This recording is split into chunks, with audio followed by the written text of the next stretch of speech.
In Russia, under the harsh conditions of the Arctic, a new large mining and processing plant has been launched, which will provide the country with platinum, palladium, copper, and other metals necessary for the military and civilian industries.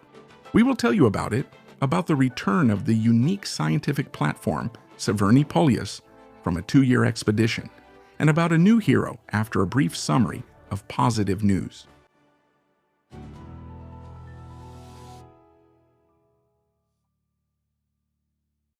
The Soyuz 2.1, a launch vehicle with the Soyuz MS-29 crewed transport spacecraft, has successfully launched from the Baikonur Cosmodrome.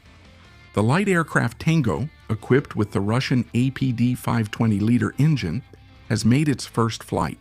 At the Nevsky Shipbuilding and Ship Repair Plant, a Project 23-130 medium sea tanker was launched. At the Moscow shipyard, the keel was laid for the third vessel and metal cutting began for the fourth vessel, Project Moscow 3.0. In the Nizhny Novgorod region, 4 technical vessels were laid down. At the Kalashnikov Concern Plant, the production of high-precision weapons has been expanded.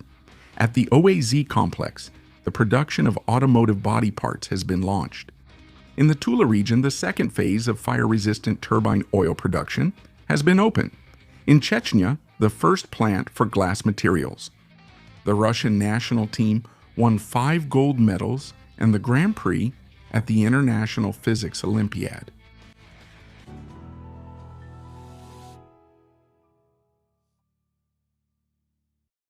The first phase of the Chernogorsky mining and processing plant has been launched in the Norilsk industrial area.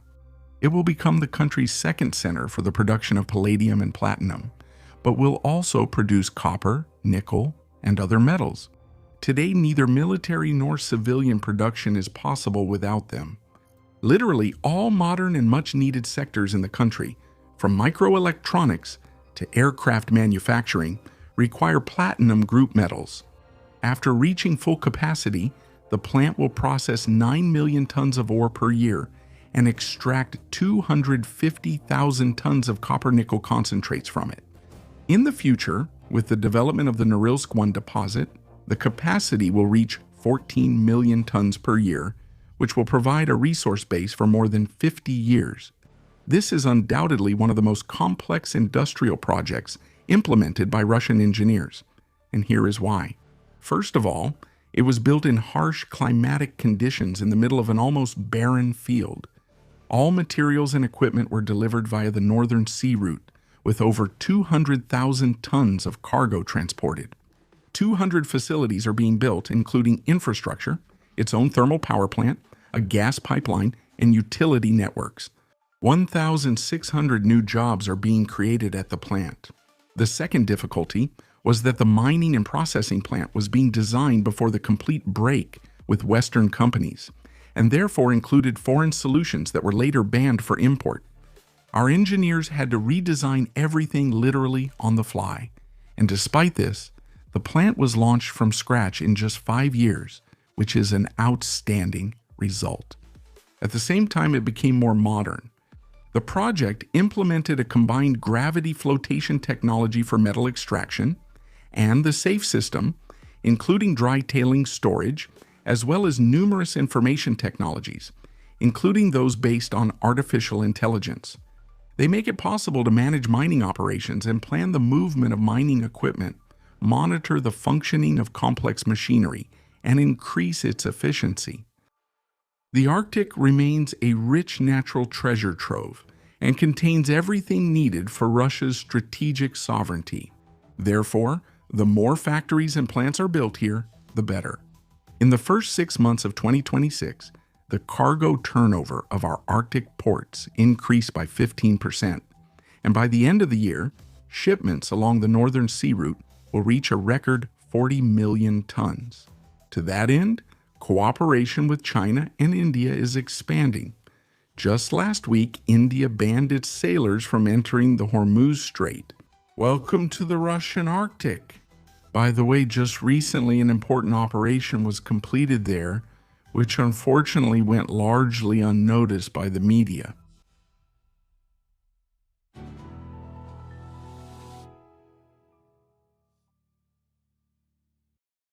For the first time in history, the nuclear icebreaker Arctica of Project 22220 escorted the scientific expedition vessel Severny Polyus, which was drifting through heavy ice in the Greenland sector. The crew of the icebreaker guided the platform through fields of perennial and 2-year-old consolidated ice with a thickness of 3 to 5 meters. The area is hardly used for navigation due to extremely difficult ice conditions. But the crew of the Arctica proved their readiness to work in the toughest conditions. However, it is also worth noting that the unique 2-year expedition of the research vessel Severny Polyus was completed. During this expedition, it covered more than 6,500 kilometers, and the scientists on board carried out more than 50 types of research: atmospheric, hydrobiological, oceanographic, hydrochemical, ice-related, geophysical, geological, and hydroacoustic.